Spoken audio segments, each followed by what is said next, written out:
Seeing and hearing how others improve and grow is part of the process of increasing your own sales. Each week, Eric Lofholm interviews one of his students to showcase their success and the significant impact it's had on their life. Learn how people just like you have applied what they've learned in Eric's course and the success they've experienced as a result. This is the CSI Case Study Podcast with Eric Lofholm. Hi, this is Eric Lofholm. I want to welcome all of you to our brand new continuous sales improvement case study podcast. And today I'm joined by one of my superstar clients, Kevin Hudoba. Kevin, how are you today? I'm doing great. Thanks for having me. Fantastic. Well, I'm excited to have you. And the purpose of this podcast is for people that are either already clients of mine that want to learn from other successful clients, or maybe somebody's watching this, they're not a client, they're considering becoming one of my clients. So why don't we start off and tell everybody, what do you do for a living and where do you live? Sure. So I am a real estate broker, real estate agent in the Indianapolis area. Excellent. How long have you been a real estate agent? I got started August 2011. All right. So coming up now. on 10 years. Yep. Excellent. And do you remember which year it was that you started working with me? I think it's been 5 years now, maybe around 2016. Mm-hmm. And what was going on either in your life or with your real estate business that motivated you to want to get a sales coach? I had tried a few other sales coaches before working with you, but where I was at in my business is I felt like I kind of hit a plateau. The prior year or two, I did about the same amount of sales, and I just wanted to continue growing my business and growing my income. So I felt like once we connected at your end of the year sales planning class, it seemed like a really good, energetic fit between you and I. Yeah. And as I remember, you had started off, you went straight to my highest level program, which was Platinum Protege. It's not a huge investment, but it's also not a small investment. You know, at that time, financially, was that a significant decision for you, or was that just like an easy kind of no big deal decision as far as the price point of the program? It was definitely a bit of a stretch. At that point, my wife and I had recently bought our first home, and we definitely had to talk about it a little bit, but she was actually really on board from the get-go too. So I think that helped to make it an easier decision. Yeah. So this was like a significant thing. Like, hey, I'm going to invest this money to grow my skills. And man, you had a great first year that we worked together. You've had many great years as well. What happened that first year in terms of either your growth, your sales increase, your volume or income? You can share whatever you like. What happened in year one as you remember it? So I forget exactly how much we increased our income, but what I do remember is what we were able to do as a result of that increase. So one of the things that I was really motivated by that first year was paying down my house. So I think that first year after we worked together, I was able to pay off over $50,000 on my first home. And I felt like that really motivated me that year to continue to challenge myself and get out of my comfort zone to create results. Yeah, one of the things that you did back then, and I just loved it, and I really want all my clients to do this, is you had connected your sales increase with some financial goals. And so, a lot of people come to me and they'll say, Eric, I want to increase my sales. And I go, that's awesome. But then the question is, what do you want to do with the money?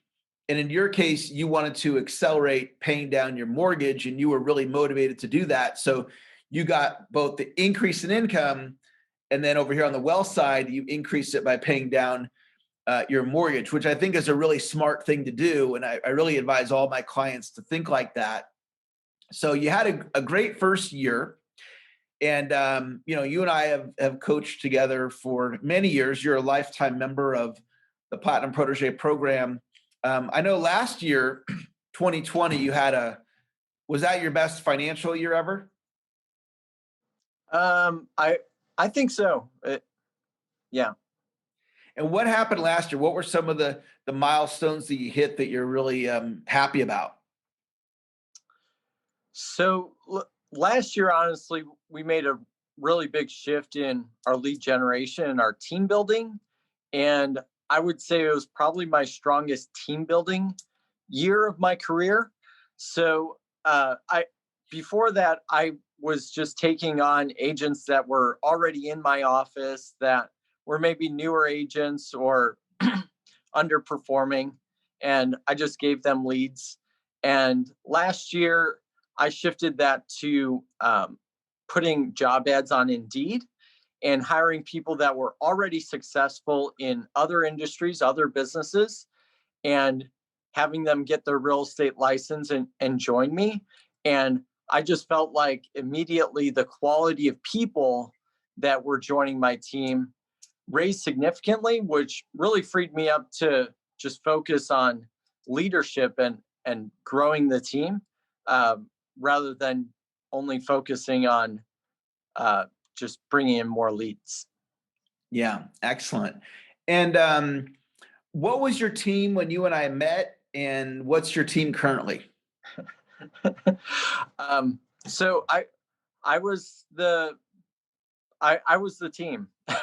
I was the assistant, the buyer's agent, the transaction coordinator. I was wearing all the hats, which isn't terribly uncommon for a lot of real estate agents. 3 years ago, my wife joined me. We were doing so well in our business now in Indianapolis that my wife joined me, and we had a huge acceleration of our business. So my wife was my first assistant. Then we hired my mother-in-law as our transaction coordinator, and I have a buyer's agent, a listing specialist, and an appointment setter, and me on the team now. Yeah, that's fantastic. I know in one of the recent calls of mine that you were on, and I asked you, what's the biggest thing you've learned or what's a recent thing you learned? And I remember that you talked about the importance of team building.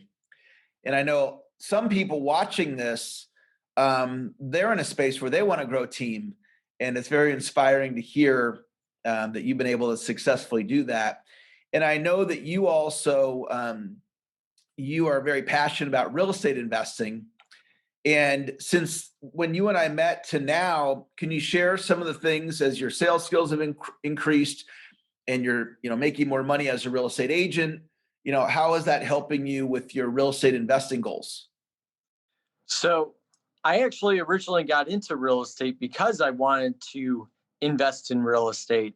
And it's actually taken a lot longer for me to actually jump in. I've been working with real estate investors since I got started in 2011. However, I didn't do my first flip until 2 years ago. That first one I thought was going to be a good money maker, and I actually lost $4,000. It was a learning experience, as we like to say. And then I didn't do my second one until last year in November. And I made about $29,000 in 60 days. So I'm really motivated right now about investing and thinking about and looking for good investment opportunities. So we're actively looking for new flip projects. I also got a coach for multifamily investing, somebody that owns 8,000 apartment units that is willing to partner up with me if I can find a great opportunity for us. And I also recently started investing in the stock market too. So, just three different buckets of investing right now instead of just keeping our money stacking up in a bank account, which is fun for a while. And then after a while, it's like, I should probably do something with this. Fantastic. This is news to me that you're also doing stocks now. And I'm so happy to hear that because you're, very intelligent, and I think you can do great in the stock market. There's different ways of doing stocks versus real estate. So that's really exciting to hear. And one of your recent real estate deals that you did as an investor, you did that as an all cash deal. Is that correct? Yeah, I did.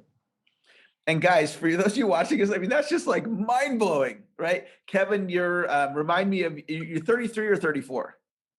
33. 33. So Kevin's 33, guys, and he did an all cash real estate deal. And that's just mind blowing at any age.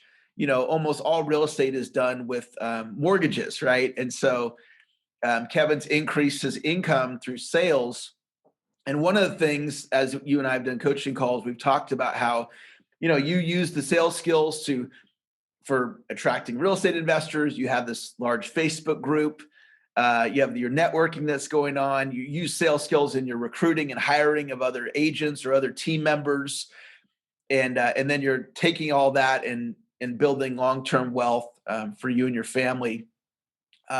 When you joined the program now, we think it was about 5 years ago, I mentioned to you at that time, it's a lifetime membership.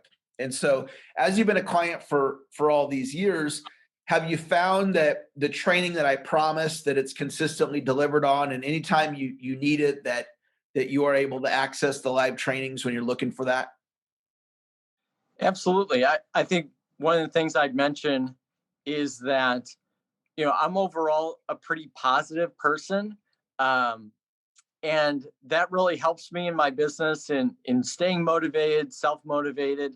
However, when I have times where challenges come up in my personal life or in my business, it really affects us emotionally to be able to move forward in business or in our relationships. So I think a lot of times that I've had some of those bottlenecks, really both of us working together and freeing me up energetically to move forward has made a huge difference. I think that first year when we talked, you asked me, like, how often would some of these things happen and keep you from being productive? I was like, I don't know, maybe twice a month, and those twice a month, it might hold me back 2 weeks out of the month to be productive. So by by overcoming those challenges much quicker in a day or a few days rather than a week, it really accelerated my success. So that's a specific example, at least in the first year of what we worked through to get there, and we still work through it because we're all emotional human beings, and if something's happening in my marriage, or if I'm having real estate deals fall apart with clients or challenges, like it can be upsetting. Yeah. So Yeah, and what Kevin's talking about in sales, because we're on commission only, there's the ups and downs of sales. And one of the things that Kevin and I worked on was as those ups and downs are happening, keeping his mindset, steady, or keeping it on the upside, as opposed to losing productive days when life challenges show up, because there's duality in life. And so he's, your mindset has gotten incredibly strong. It's a great asset for you now. And so how about either number of transactions when we started working together versus how many transactions you did last year, or how much volume were you doing versus last year? What do those numbers look like? I think I was stuck around 25 or 30 properties sold when we started working together. And now in the past 3 years, we've sold 300 properties. So we're averaging around 100 properties a year. So pretty big increase. Yeah, go from 20 to 25 to 100 and then consistently do it. And what's exciting for Kevin, because he has his whole wealth side of his business, which is the real estate investing side, all that extra cash flow he can then, put over into the real estate and compound it. And it's just very exciting. And for any of you watching, I would hope for that for you as well, is that you could increase your income and then have that extra money and invest so you can get ahead financially. Kevin, is you experiencing my programs as a real estate agent, do you feel that what you learned from me would be applicable to other real estate agents in other parts of the country? I think the sales skills are transferable. And actually, one of the things that I've liked about working with you over somebody that's just a real estate specific coach is that you have the perspective of sales from other businesses. And you talk about this in your training too, that sometimes something that's really common in the sales training business or network marketing or some other business might be uncommon in my business. Like I think we talked about webinars and online classes being so common in your business and network marketing and less common in real estate. And that's something that can really help me. Email marketing is another example we've talked about. And you pounded that into my brain for 3 years, I think, before I actually started using it and having that help me grow my business. So just having a different perspective has been wonderful. Yeah, there's an absolute place for real estate specific coaching. Absolutely. And there's also a place for the perspective that I have. Like Kevin, one thing you and I have worked on, I remember you came to me with, wanting some support with your Facebook group. And because I have experience with Facebook groups and we added more moderators to help you manage your, is it like 25,000 people you have in your Facebook group? That was like 3 months ago. We're at like 29,000. Wow. Kevin's got 29,000 people in a Facebook group. And for a while it was growing, but in a way it was dormant because it was a little overwhelming for Kevin to be running the group while he's, running a successful real estate company. And so just that one suggestion of adding additional admin moderators to help you manage it. And then all of a sudden you started getting even more active. So that's a really great point. Yeah. That you made. Well, Kevin, I so enjoy the time that we get to spend together. And it's so much fun for me as a coach to watch, all your growth. And, sometimes there's setbacks, of course, too. But it's just been great to work with you all these years. And we continue to work together and I enjoy that as well. And thanks so much for coming on. You were episode number 1 of the new podcast and you shared some great insights. So thanks so much. All right. Thanks, Eric. Okay, everybody. We'll see you on the next episode. We'll talk to you later. Bye, Kevin. Bye-bye. Thank you so much for listening. If you like this episode, make sure and subscribe to get notified of new episodes every week. Or if you're one of my students with a success story you'd like to share, send me an email at eric@ericlofholm.com. And maybe you'll be on my next episode. Until next time, keep on improving.